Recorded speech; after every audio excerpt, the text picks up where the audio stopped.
friends, welcome back to our channel. I am Dr. Shweta Karlapudi, obstetrician and gynecologist practicing at Sanjeevani Hospital, Hadapsar, Pune, Spain. So, in order to discuss all the issues regarding breastfeeding and lactation, we have with us Dr. Ghazal, lactation consultant at Sanjeevani Hospital. ऐसे थोड़ी mother's होते हैं जिसका breast milk स्वतः बहुत कम प्रमाण में आते हैं, कोई कोई मदर्स को जिसको बहुत एक्सेसिव मिल्क प्रोडक्शन भी होते हैं, तो ये दो चीज़ें को हम कैसे मैनेज करें? First of all, breast milk का रिलेशन सबसे पहले मदर की सोच से रहता है. It is very emotionally controlled. तो अगर मदर पहले से ही ब्रेस्ट फीडिंग के बारे में अवेयर नहीं है, तो जब परफॉर्मेंस की बारी आएगी, ब्रेस्ट फीडिंग करने की बारी आएगी, ऑब्वियसली वो बहुत एंजाइटी लेवल की वजह से ब्रेस्ट मिल्क कम प्रोड्यूस करेगी. तो मेरा ऐसा मानना है कि पहले से मदर ने जानकारी रखनी चाहिए ब्रेस्ट मिल्क फीडिंग की, तो उस समय उसका प्रिपरेशन अच्छा रहता है. ओके, अनदर थिंग इज कि बहुत कम सिचुएशंस रहती है जहाँ पे मदर एक्चुअल में फीडिंग कम आ रहा है, मदर को ब्रेस्ट मिल्क ही कम आ रहा है. ऐसी टाइम पे मदर को मोटिवेशनली सपोर्ट करना फैमिली का सबसे इम्पॉर्टेंट रोल है. डाइट एक बहुत इम्पॉर्टेंट रोल है, क्योंकि मदर को जब वो अच्छा खाएगी तो she will feel good. Another foods, हमारे कल्चर में वेराइटी ऑफ फूड्स है जो हम कंटिन्यूसली मदर को दे सकते हैं एंड वो पॉजिटिवली इम्पैक्ट करते हैं ब्रेस्ट फीडिंग में. फॉर एग्जांपल शतावरी हम स्टार्टिंग में देते हैं, हलीव की खीर, ड्राई फिग्स, बादाम, बहुत सारे अच्छे अच्छे लिक्विड ग्रूवल्स बनते हैं हमारे जो कल्चर में हम बनाते हैं, जैसे कि चावल और दाल का मिक्सचर बनाकर जो दिया जाता है, या नाचनी सत्व बना के मदर को दिया जाता है, बाजरे की खीर बना के मदर को दी जाती है, राजगिरा है. ये सारे जो डाइट फूड्स है, ऑब्वियसली ये मदर को मोटिवेट करने में और ब्रेस्ट मिल्क प्रोडक्शन में डेफिनेटली हेल्प करते हैं. बट जैसे कि मैंने कहा, नॉट अ पर्टिकुलर फूड, एक balance diet and also mother का इमोशनली स्ट्रॉन्ग होना, ये ब्रेस्ट फीडिंग के इनपुट में बहुत ज़्यादा मैटर करता है. So friends, as we all know, shatavari जो है ये एक आयुर्वेदिक चीज़ है जो हम मिल्क के साथ लिए even during the pregnancy and immediately post delivery, ये not only the quantity of the breast milk but quality of the milk को भी improve करने में मदद करेगा. So ये लेने की वजह से बेबी का न्यूट्रिशन आप अच्छा कर पाते हैं. And then friends, post delivery 3rd-4th day से प्रॉपर ब्रेस्ट फीडिंग शुरू हो जाते हैं. कोई कोई पेशेंट को ऐसा एक्सेसिव मिल्क फ्लो हो जाते रहते हैं, ब्रेस्ट एंगॉज होते हैं, उसकी वजह से उनको टेम्परेचर आते हैं, सीवियर पेन होता है. तो ये एंगॉज्ड ब्रेस्ट को हम कैसे मैनेज करें? 3rd to 5th डे जब मिल्क एक्चुअल में आता है, तो it is very normal that mother को थोड़ा सा फीवरिश लगे, टायर्ड फील हो, ब्रेस्ट हैवी हो जाए, टेंडरनेस बहुत ज़्यादा आ जाए. तो सबसे इम्पॉर्टेंट चीज़ है कि आपको मिल्क एक्सप्रेस करना है, निकालना है. तो सबसे मेन चीज़ क्या होगा, मिल्क अगर छाती से खाली करना है तो बेबी को फीड करना. फ्रीक्वेंटली बेबी को फीड कीजिए, जितना ज़्यादा हो सकता है उतना ज़्यादा फीड कीजिए. बट एक लेवल के बाद बेबी भी रुक जाता है फीडिंग करने से. उस समय पे ब्रेस्ट को गर्म पानी से आप सेकिए, उसको मसाज करना है. और आपके पास पंप रह सकता है या हैंड एक्सप्रेस, ये बहुत इंपॉर्टेंट चीज़ है. गर्म पानी का सेका, hot fermentation, massage and rest the breast bye expressing the milk. तो आप 3rd to 5th डे में विदाउट एनी हेजिटेशन ये डायरेक्टली आपको अप्लाई करना ही है. डोंट वेट कि मेरा ब्रेस्ट हैवी होगा तो मैं ये एक्शन करूँगी. आपको तुरंत ही ये शुरू करना है ताकि आप वो लेवल तक, बुखार वाले लेवल तक आप जाए ही ना. That will really help you. Another thing is, अगर ऐसा होता है तो ये नेचुरल टेंडेंसी होती है कि automatically 6th to 7th day पे कंट्रोल हो जाती है. लेकिन अगर कॉम्प्लिकेट हो गई तो आपको वो सर्जिकली निकालना भी पड़ सकता है.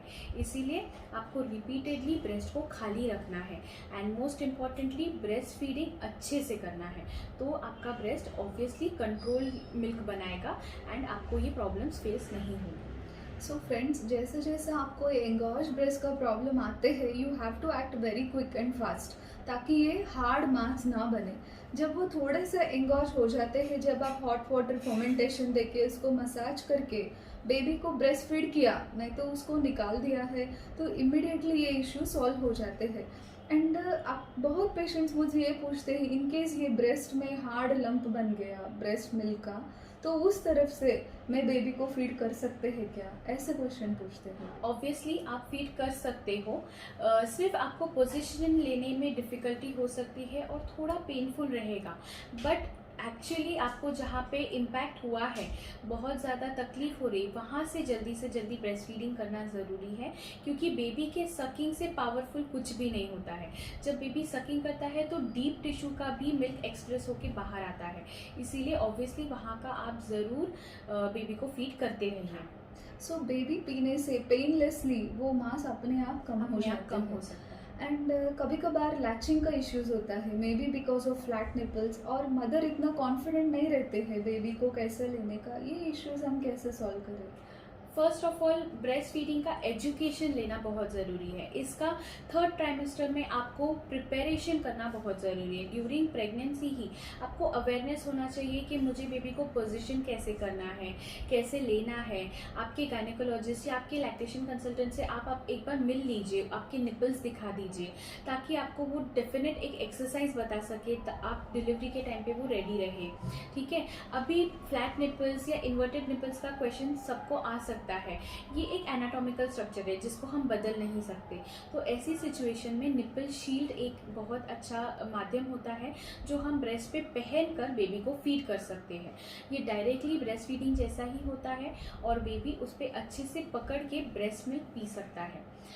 तो आपका पोजिशनिंग, लैचिंग आप जितने जल्दी ठीक करोगे उतने जल्दी आपका ईजी हो जाएगा जर्नी आगे का। Yes. And how can we maintain our breast health and prevent the breast from sagging while breastfeeding also? During breast feeding आपका ब्रेस्ट का साइज हर वक्त चेंज होने वाला है, तो आपको हमेशा ध्यान रखना है कि 2nd या 3rd डे आफ्टर डिलीवरी आप ब्रा पहनना शुरू कीजिए। नॉर्मली फीडिंग ब्रा पहनना ऐसा कंपलसरी नहीं है, अगर आप कंफर्टेबल हो आप पहन सकते हो, लेकिन ब्रेस्ट को सपोर्ट देना बहुत ज़्यादा ज़रूरी होता है। इसीलिए आप कॉटन का ब्रीदेबल स्पोर्ट्स ब्रा पहन सकते हैं, या फिर नॉर्मल आप जो रूटीनली ब्रा पहनते हो वो आप कंटिन्यूस पहनिए और सपोर्ट करते रहिए ब्रेस्ट को। ऐसा नहीं है कि बार बार पिलाना पड़ रहा है इसीलिए ओपन ही रखना है। ऐसा करने से आपका टिश्यू बहुत ज़्यादा सैग हो जाएगा जो बाद में टोन नहीं पकड़ेगा, इसीलिए आपको ब्रा कंटिन्यूसली पहनना है। अवॉइड करना है वायर्ड ब्रा, टाइट ब्रा जो आपको बहुत ज़्यादा डिस्कम्फर्ट देती है, वैसी ब्रा। ऐसे अगर आप पहनते हो तो पर्टिकुलर साइड पे आपको ऑब्वियसली ब्रेस्ट मिल्क रुक जाएगा एंड हार्डनेस फील हो सकता है, इसलिए वायर्ड ब्रा नहीं पहनना है, नॉर्मल कॉटन ब्रीदेबल ब्रा पहनना है। अनदर इम्पॉर्टेंट थिंग है, ब्रेस्ट टिश्यू को सैगिंग होने से बचाना है तो breast back and chest exercises करते रहना है।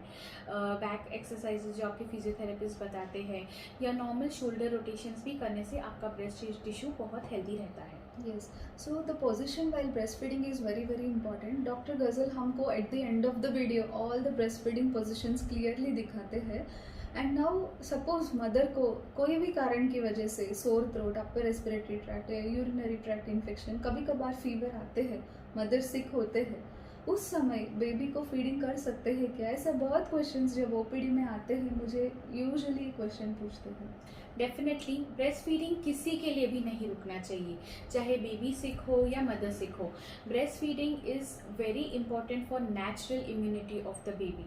तो अगर सपोज मदर को फीवर भी है तो मदर के फीवर की वजह से बेबी को फीवर होगा ऐसा नहीं है। अभी के कंडीशन में आपको बस हाइजीन मेंटेन करना है, मास्क पहनिए, आप हैंड हाइजीन मेंटेन कीजिए, बट बेबी को फीडिंग स्टॉप मत कीजिए। नॉर्मल तरीके से आप बेबी को ब्रेस्ट पे लगा के फीड कीजिए। आपके ब्रेस्ट मिल्क के थ्रू बेबी को बहुत सारे इम्यूनिटी फैक्टर्स ट्रांसफ़र होते हैं जो आपकी बॉडी में आपकी डिजीज़ से फाइट कर रहे हैं, और उसी इम्यूनिटी के कारण बेबी को वो डिजीज़ नहीं होगा।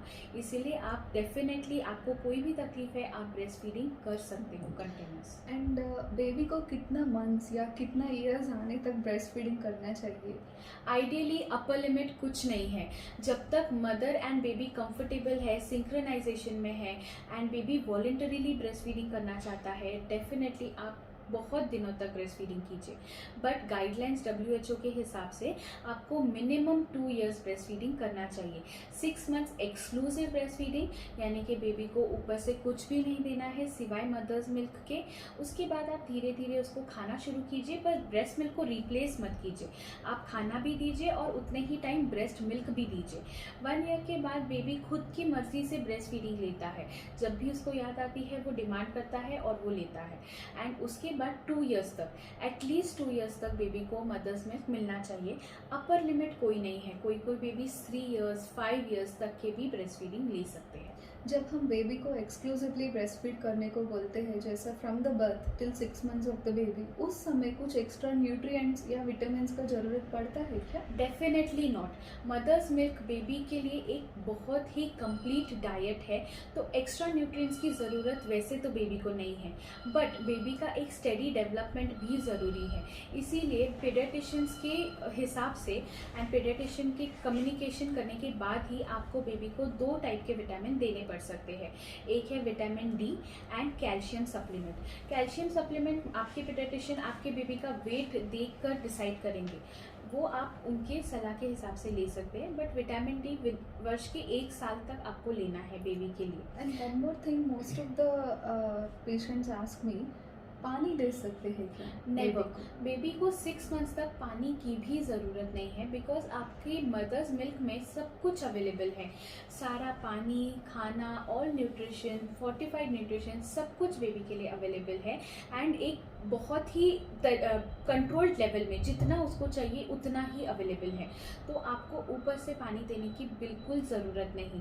और एक यहाँ पे मिथ है कि बेबी को जन्म देते ही हमारे यहाँ पे हनी, गुड्डी, सोना या एक्सेट्रा चीज़ें दी जाती हैं। इस सब की भी बिल्कुल ज़रूरत नहीं है, क्योंकि इन सब में अनहाइजीनिक फैक्टर्स इन्वॉल्व हो सकते हैं और ये आगे जाके बेबी को बहुत ट्रबलसम क्रिएट कर सकते हैं। इसीलिए बिल्कुल आप नहीं दीजिए, आप सिर्फ आपके मिल्क पे फोकस कीजिए, और अगर आपके डॉक्टर ही कहते हैं तो ही आप विटामिन डी और कैल्शियम सप्लीमेंट कंटिन्यू रख सकते हैं।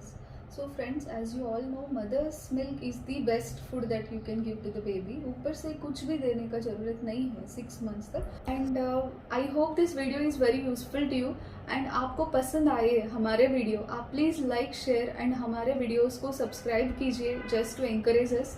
And but don't forget to press the bell icon. And जो भी क्वेरीज हो, सपोज कोई सजेशंस हो, आप प्लीज़ मेंशन कीजिए कमेंट बॉक्स में। We are very happy to answer you all, and thank you so much.